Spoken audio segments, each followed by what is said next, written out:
a little bit better on endurance the first month. I do think that he is not like he's speculating. I'm speculating, but I do feel like once I dropped all that inflammation, my endurance went way up, and that was very helpful for me when I'm training for triathlon and stuff like Yeah. that. All right, and welcome back to the Price for Paradise. My name's Creston Woods, aka Woody, and with me today we're bringing back Chad Cherington, MD, cancer doctor and oncologist for Ironwood Cancer Research Center. Welcome back, Chad. Yeah, thanks for having me back, Woody. So I'm bringing Chad back on because we did a 2-month diet case study on ourselves, and so we want to kind of go over the overview of kind of like what we did. And also, Chad's a wealth of information, so we can always extract more and more from him. So, Chad, what did we do? How did the diet go, and what went down? Well, just to give you a little bit of background, as a cancer doctor focusing in cancer nutrition, exercise oncology, I can tell you what the data is and what my opinion is, and I feel really strongly about eating a whole food plant-based diet, and so that's my predominant diet. I like to give people the understanding of why I choose that and what are, compared to the national recommendations, there's a lot I could kind of tell you, to go into, but I don't really have enough time right now. But basically just knowing I eat plant-based, but I do that with exercise on a regular basis. So I wanted to see the difference between doing a plant-based diet for 1 month and then switching over and eating meat. I haven't eaten meat in 5 or 6 years, and just measuring different labs, parameters, and then also in body muscle and fat, and then just seeing how we feel. And when we're working out at least 4 hours a week on a regular workout routine, and seeing how that goes. Yeah, and so the first month we did plant-based. The second month we did high protein, more of like a trainer's diet. And we got our in-body results. Chad, how did you feel the first month? So let's go 1 month at a time. So we did plant-based the first month. How'd you feel month one? Yeah, and just a little more nuance or a little more information for protein levels. I was trying to hit about 1.2 to 1.4 gram per kilogram, and so a little bit lower protein than max protein on the plant-based diet. But the plant-based diet month is I just ate how I normally ate, but we meal prepped, and so we kind of ate the same thing every day. We measured the calories. We did more of a high flux diet, trying to eat a little bit more calories, but working out more. And what I found is, one, I felt well, and the month went well for me, just energy wise. I was able to gain just about 2 pounds of muscle in 1 month, which I was happy about, and lost about 5 pounds of fat. So I felt like for me, the first month worked pretty well. Yeah, and for me, same thing. The first month went great. We were eating quite a high calorie diet, but for me, I was still in a deficit quite a bit. So I dropped immediately. I started at like 194, and by the end of the plant-based month, I was 185. And I had only lost 1 pound of muscle. And so that means I retained most of that, and that's mostly water, inflammation, fat. And I think that my maintenance calories probably could have been a little bit higher, but like I didn't even know where my maintenance calories were before we started. And so we bumped it up week 2, and then I started to see a lot better results once we added even a little bit more calories, because immediately my water weight dropped like dramatically, and then I felt very lean and I like very uninflamed, and it was a great reset for my gut for sure. Yeah, I think part of the diet speaks to the difficulty of measuring your basal metabolic rate. There's a lot of online calculators which we utilized and tried to calculate to our best of ability what our BMR was, and then tried to go 300 to 400 calories above that. But it's not a perfect science. I thought mine was fairly accurate because I'd also done a company called DexaFit where I'd done actually my calculated BMR, and it was pretty close to the online calculator. But I think maybe with Woody, I think we might have underwent on too low of calories. Well, yeah, my caloric load is like triathlon training plus lifting with you for the whole month, and then whatever in between, picking up weights and doing different things. And I do believe the newbie plays a factor into metabolism and increasing how we use energy. And so I do think that kind of can skew some of my BMR stuff, but overall, eating about roughly 4,000 calories and losing weight was a a mind-opening experience. And I realized that I was vastly under eating calories a lot of days, and that's why my energy levels were kind of tanking sometimes, or like I felt burnout was because I probably was eating too little calories. Yeah, I think so. I think a lot of this speaks to the importance of calories being one of the most important, and then routine resistant exercise training, in my opinion, are two of the more important aspects of gaining muscle and energy. Protein's up there as well, but this was showing that we still ate about 150% of the national average, but a lot of weightlifting, gurus and magazines and everything out there will suggest eating double the RDA. And so we didn't do that on the first month, but I was happy to say I still gained muscle, still lost fat, and I was happy to see a high flux diet worked well for me because I'd actually tried low calorie the months prior, and I lost more weight eating more calories and exercising more than I did trying to calorie restrict. Isn't that funny? I think that a lot of people would benefit from eating more calories. It's just what calories and where did you get them from? Because, like, if you're eating whole foods, then those calories are much easier to not. I mean, like, we ate 4,000 calories and I was eating all day long, but I was full. It was so hard to keep eating that amount of food. And I Yeah. was losing weight. So, like, I don't know, like, with like satiation, not eating, like, eating out all the time, that high palatability of like fast food is what like makes this very hard. But when eating whole food plant based, I could eat all day long and I could never finish. Yeah. you know? Yeah, I think that was the two keys is both months we dedicated to not drinking any alcohol, not eating processed foods. And the first month, we actually really avoid supplements and even powders. So it was just all whole food, real food.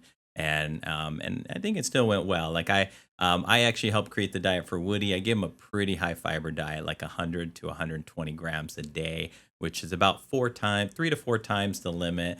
I thought I was going to wreck Woody's gut, but I think he did pretty well. It went really good after I adapted the first week. I had to go figure out my new bathroom routine because I was going so frequently. But I do think it regulated after a week or two. So then I felt great. And I actually, the value of fiber, yeah, like I think I was eating probably enough, but now I kind of want to lean in more and see like how I can get really regular on that. Because I think that some days I'll eat enough fiber, and then I'll just go a day without eating any fiber, Hmm. and that would be the problem.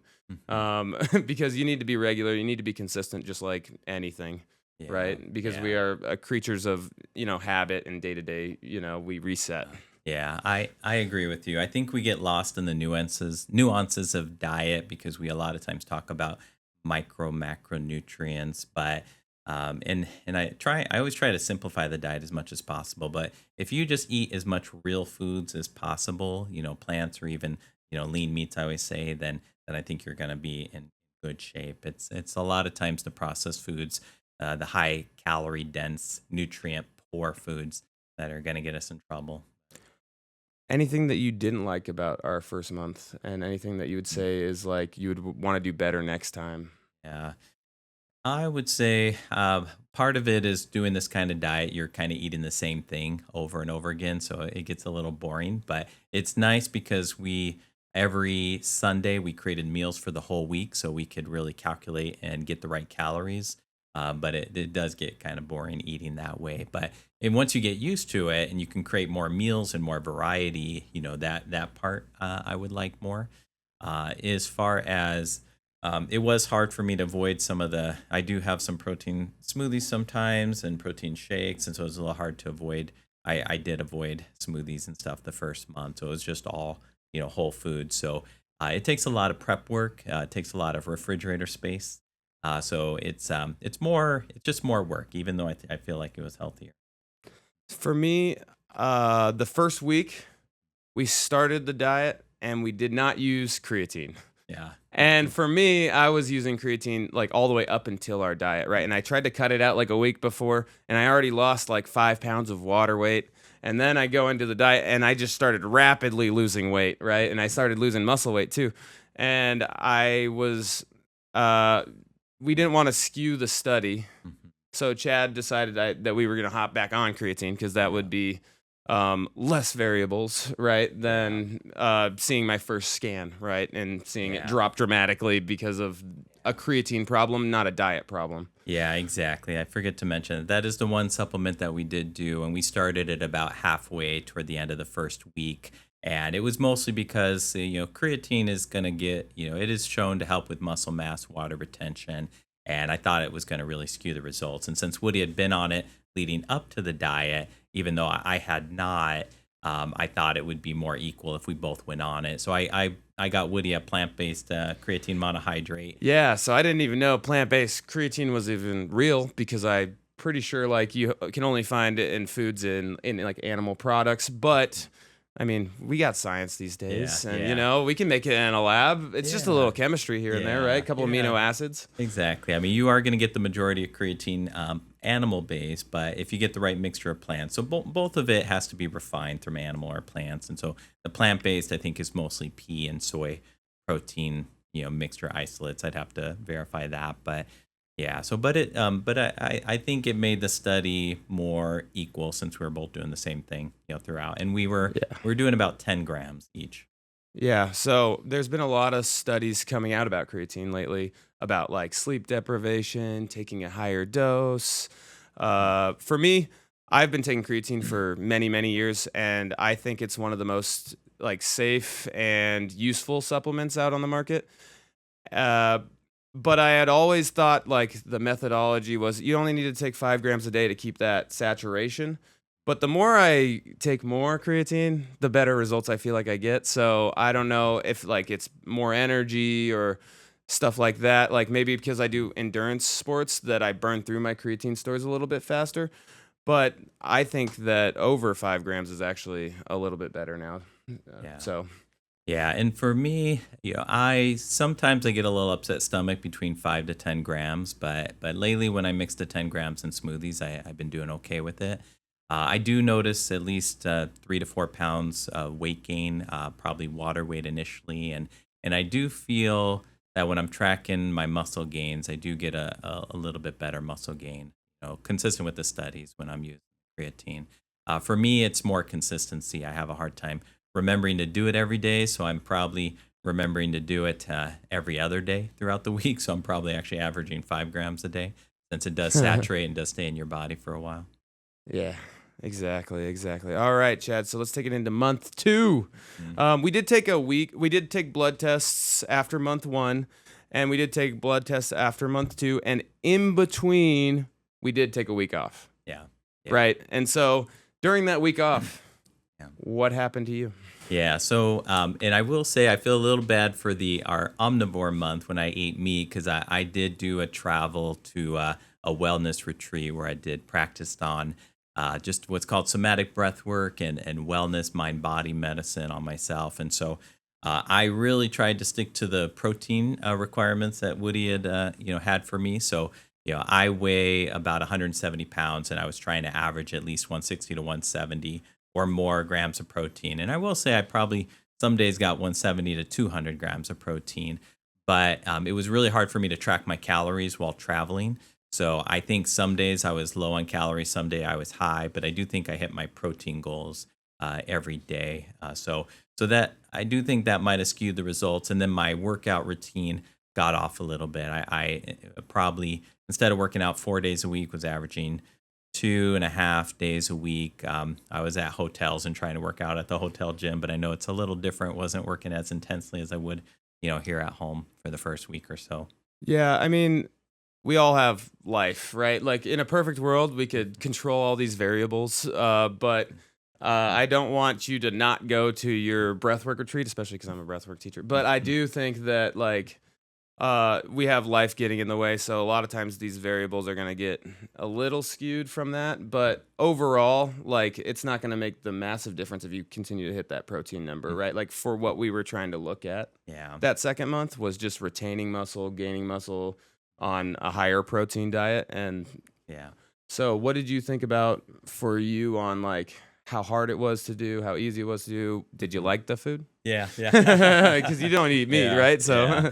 Well, I mean, here is one is it wasn't too high. I've eaten meat all my life. It's just more the last 6 years I've really avoided it. So wasn't no big deal for me to go back to eating meat. It was more just remembering what to eat and when to eat. But we still ate. I still feel like we ate a whole food diet. It was still It was healthy. all whole foods, like, Yeah. when it came to that, like, not Mm. like, lack of processing for sure. It just was higher quality meats, Mhm. less than, Right. processed foods. I'd say the only difference is it did add a little protein powder in this month. It did add some meats, but then no other processed foods and no alcohol, or it's the exception of one or two drinks. But otherwise pretty limited. Throughout the month. The Yeah. So overall, I felt pretty good. Subjectively, I don't know if my mind was playing tricks for me or not, but I felt like my endurance was slightly less, but that was very subjective feeling. For the most part, my bowels handled it well, and I felt well on it.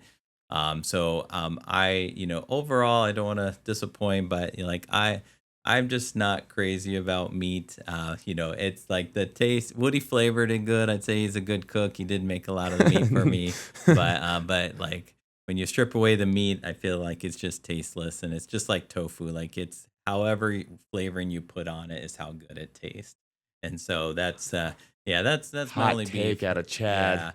Yeah. And I'm not a fan of like chewing forever. So that's one thing with meat, and sometimes, some of it's very tender and good, sometimes though Yeah. you just gotta chew a lot. So but yeah, but other than that, like it was okay, but I was happy to go back to my plant-based diet afterwards. So yeah, but that's kind of where I was at.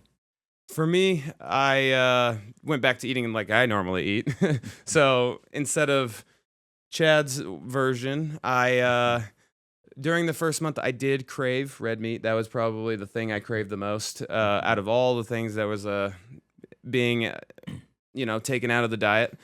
Probably because I eat a lot of it, and but that's beside the point. On the month, I still continued to lose weight at the same calories, about 4,000 calories, and but this time I stayed the exact same at muscle. So I retained 99 pounds of muscle throughout, and I continued to go down. I still think I need to bump calories. I still think I need to go even higher. Mm, And, but overall, I think it's a lot easier of a diet for me to mhm, prepare and to make every week, when I'm meal prepping with meat, and there's less meals I have to eat throughout the day. So mhm. like that was like where it made it easier on my like day-to-day schedule versus like I got to run and grab my oatmeal, then I got to run and grab, my shake, then I got to get like this snack and then I got to eat the meal, then I got to eat the snack, then I got to eat, Yeah. and I'm like Mhm. running around with clients all day. So I do think that the ease of the animal-based diet was very useful for me. Yeah. But I think it was a little bit better on endurance the first month. I do think that he's not like he's speculating, I'm speculating, but I do feel like once I dropped all that inflammation, my endurance went way up. And that was very helpful for me when I'm training for triathlon and stuff like Yeah, that. yeah, I would agree. Is I definitely think eating like I do, whole food, plant based, is a challenge, and you have to know what to buy, where to cook, how to prep, how to store it.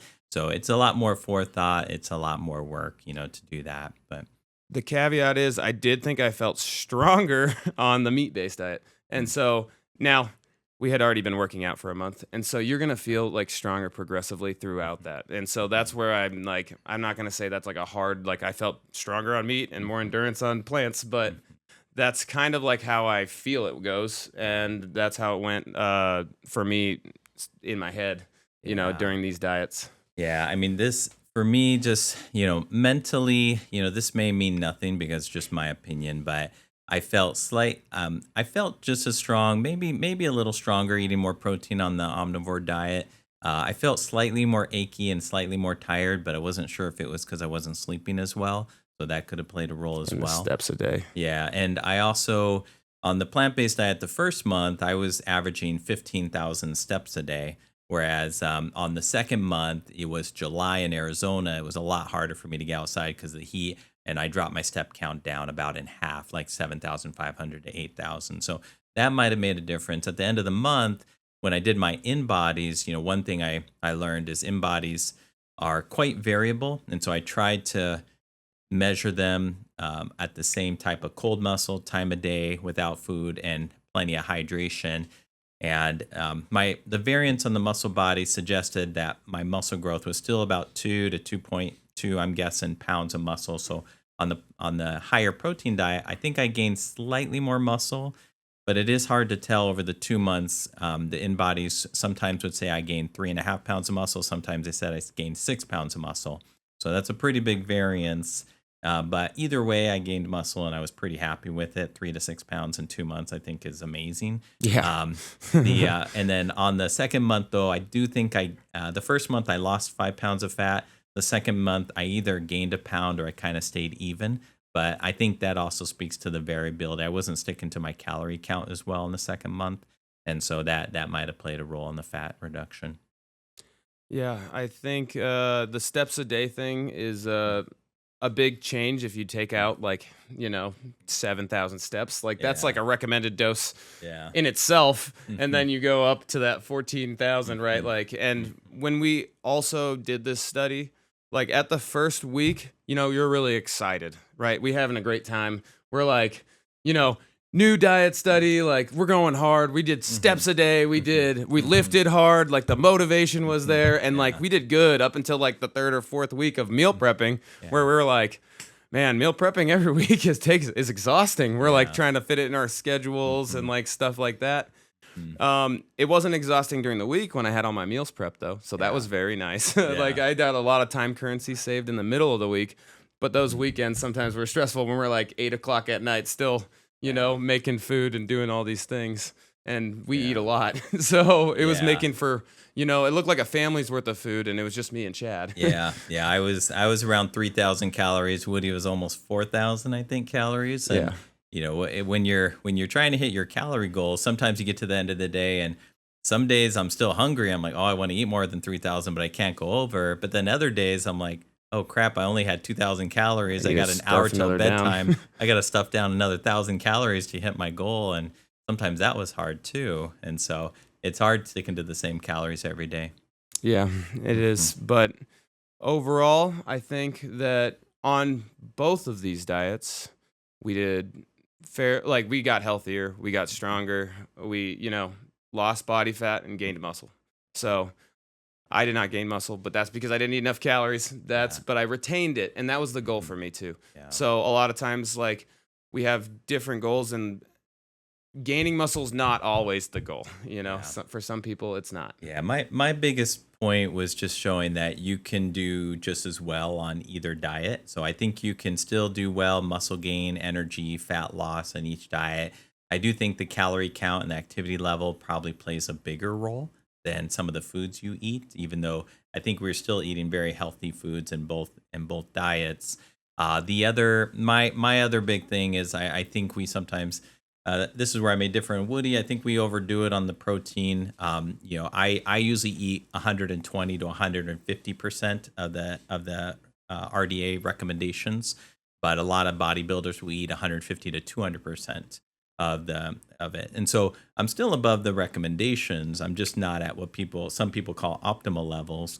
But when I look at the data and I'm looking at the forest plots of all the data, I see some people max out at 1.1 to 1.2, and other people max out at 1.6 to 2.2 gram per kilogram. So I do think there's a wide variance that science hasn't really figured out how to measure in protein. And so, yeah. So in other words, I think my opinion is high protein's good, but you don't kill yourself eating waste, trying to get super high protein, in my opinion. Where sometimes you may, just trying to reach those protein goals sometimes force you to overeat or get your calorie counts off. But anyway, I don't know your take.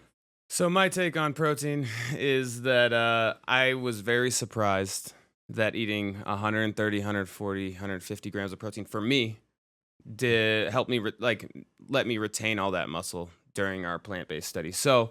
I think that it's not the end of the world if you go a little bit lower on protein. I do think when I was on high protein, I still want to continue going high protein. For me, when I do endurance sports, or I think that like highly active people are probably going to need a higher protein recommendation than less active people, right?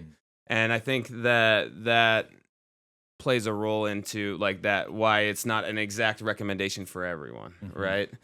Uh, but I am happily surprised how low I Hmm. can go and still retain. So that is one of the things. I do think that you need to continuously lift because continuously lifting will help you retain that muscle. A lot of times it's a lack of activity and a lack of movement, lack of stimulating the muscles that if you Hmm. don't use it, you'll lose it. And that's where a lot of the muscle gain loss is going to Hmm. come from, right? If you're a bodybuilder and you've been lifting super hard for many, many months and then you take 2 weeks off, you're going to deflate a little bit. Like Yeah. after show, a lot of people deflate, right? And that's just from a lack of use, and it probably doesn't have as much to do with like the lack of protein intake because you Hmm. could still keep your protein numbers up and you would lose muscle Yeah. because you don't need that, right? Yeah. I mean, I'm curious, Woody, too. Like when I'm thinking of all the importance of being healthy and active, like I try to rank in my mind what are the most important.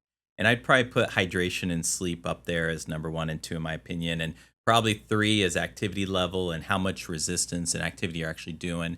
Number four, I would say healthy foods and the right amount of calories. And then I would put like macronutrients like protein. But that's my personal opinion. I don't know if your sequence or You order. forgot about light health. So I do believe like Oh.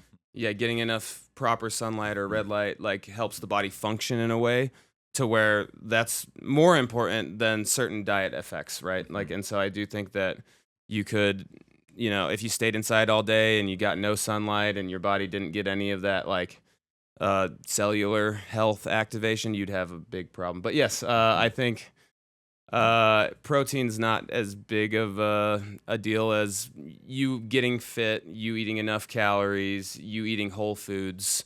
But I do think protein still matters. Mhm. And so, Yeah. like, I don't think that it means nothing. And I Yeah. think that there is a, Yeah. you still got to eat protein to live. It's like a requirement of life. Yeah. But like, there's a nuance to how much and what Yeah. kind. Yeah. I agree. I'm not saying protein's not important. It is important, but I feel if you look at social media, sometimes you think protein is number one. But if you don't, Yeah. if you're Yeah. not eating healthy, if you're not getting sleep, if you're not hydrating, I don't care how much protein you eat, you're just not gonna do as well. Your body's not gonna function as well. Yeah, like you need the Mhm. ratios, right, guys? You can't just do one thing over the top to Mhm. more is not always better. Yeah. Mhm. All Yeah. right, Chad. So you spoke about this retreat you went on. So Mhm. tell us a little bit about like how that went, breathwork retreat. You went to Austin, Texas, Mhm. and Yeah. tell us a little bit about what your wife does Yeah, as well. yeah. So my wife is a somatic breathwork teacher, and what somatic breathwork is, it's a form of breathwork where you're trying to almost induce stress to relieve stress. Is kind of how I would explain it. It's a little hard to explain unless you've actually experienced it. But the retreat was partially that. It was partially also just it's kind of a mind reset to basically learn about yourself, learn about your patterns and behaviors, and then how to change those. So for me, it was more of a not only a mind body conference, but a more of a leadership conference as well.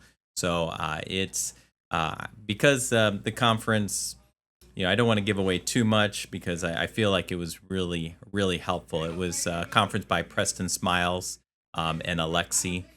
Uh, the main idea though of it is just getting you out of your comfort zone, recognizing your patterns in life, recognizing your goals, and how are those patterns influencing your life and how you're trying to achieve those goals. And so that, yeah, I think every once in a while it all benefits us to kind of work on ourselves, to fill our own cups, to kind of see where we're at in life and where we want to go. And so that was that retreat for me. Yeah, Chad's a hard charger and he, works 60 hours a week, 80 hours a week with patients, and he's at the clinic. He's got a family. He comes and works out hard. He goes to MegaFit. He does all these things. He needs a break sometimes. And for him, like, he came back so much more refreshed. And I mean, like, I don't Mhm. know if you felt that way, but Yeah. you looked that way when you came back. Yeah. And then he decided to go the next weekend again because he's like, I need another one of those. I wasn't Yeah. finished. Yeah. No, it was good. I'm actually still continuing like side work with them, and for me it's helpful because as a busy oncologist helping patients day to day, I do see a large need for wider education, and I've got a passion to start my own social media called the Cancer Answers, and I have not done a very good job moving that forward. And part of it is I'm just so busy in my day life, and I have to learn that prioritization. So, speaking of social media influencers, are there any guys out there that you would recommend watching, or like people that you see out there that are talking good stuff? Yeah, so I when I'm scouring the internet, I have a passion for nutrition and good nutrition advice, and so I really like Simon Hill and the Proof podcast, and also Gil Carvalho, who has a podcast called Nutrition Made Simple. I feel like Gil Carvalho's an MD PhD, Simon Hill's a master's in nutrition. They do a really good job looking at all sides of the story, I feel like, and educating people appropriately. One of the passions I have for getting in social media and cancer is there is just so much misunderstanding or misinformation about cancer. So I have a passion to study integrative Chinese medicine, Ayurvedic medicine, herbal medicine, just holistic medicine, everything in cancer. If people bring it to me, I just have to like dive into it and learn everything about it so that I know the facts because I don't want to miss out on that next best cancer cure or treatment for my patients. I want to provide my patients with the best information possible.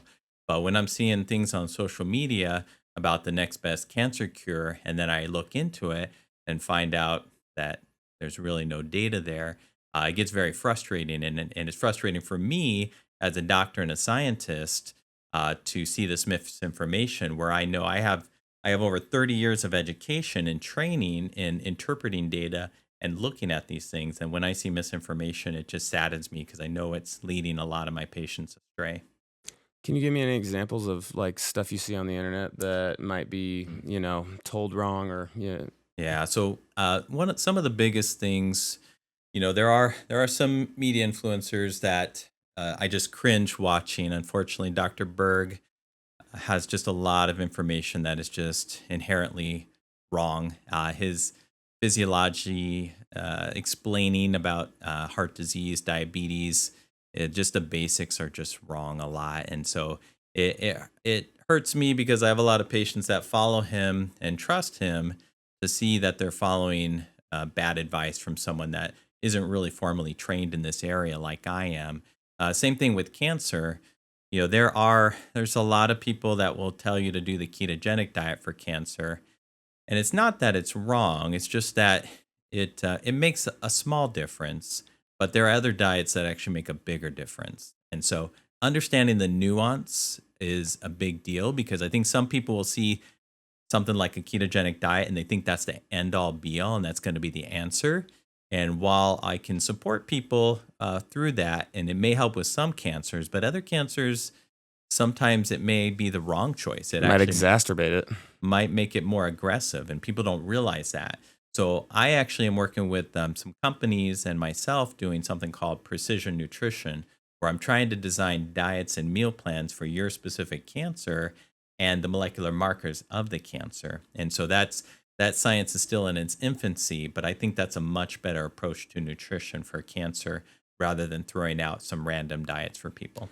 And speaking of the ketogenic diet, I do believe, like in the fitness industry, a lot of people try the ketogenic diet. I think it's one of the most easily messed up diets out of all of the fad diets out there, right? And so it's eating higher fats, it's cutting out all the carbs, and I think people don't do themselves, justice by doing more research about what they're putting into their body. Just because it says keto on the package doesn't mean it's all keto. And like if you a lot of times there's a lot of marketing out there in products that will try to push you into like buying their stuff because it's labeled your thing, like the ketogenic diet. And I think that's easily misdone. There might be ways to do it right. I don't see it happening very as Yeah, easily. I mean, I agree. I do think I could design a keto diet that I think you could do correctly and healthy. It's just very hard to do it correctly. And it can be effective if you do it correctly, but it's not, it's one of my least favorite diets, unfortunately, because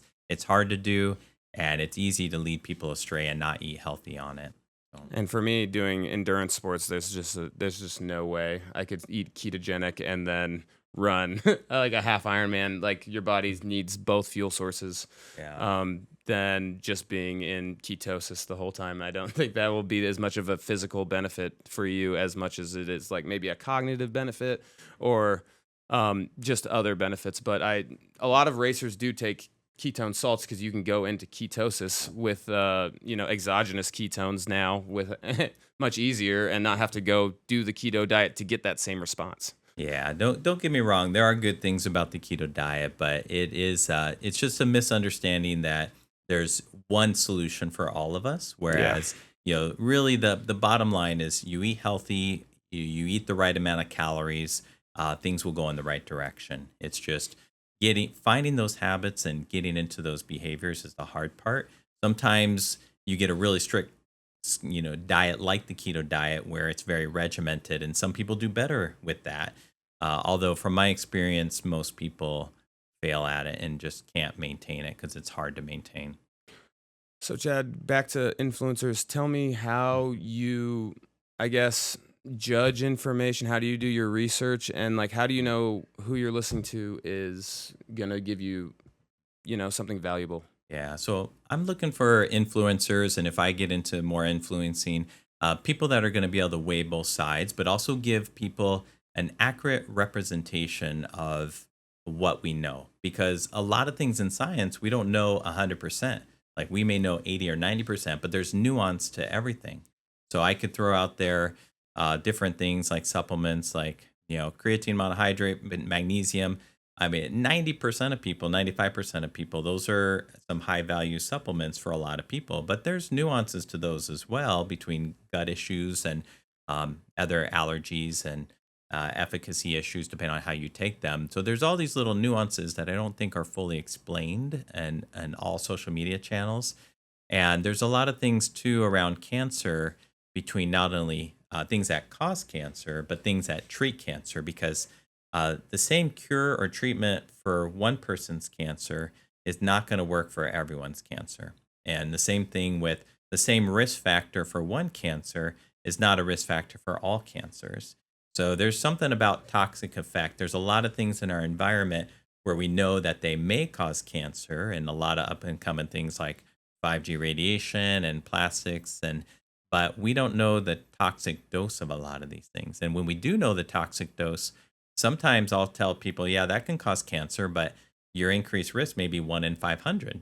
So then you have to judge on yourself. I'll take those odds any day. Yeah, some people will take those odds. Other people want to be more strict and say, hey, I'm not 1 in 500. That's too high of a risk for me. I'm not going to do it. So we all be our judge. We're all surrounded by carcinogens. We're all going to die eventually. We're all going to live different lives. And so we have to find a balance between what risks we're willing to take based on what we like to do versus what is that risk. And I think that risk assessment is what's missing in a lot of talks in social media.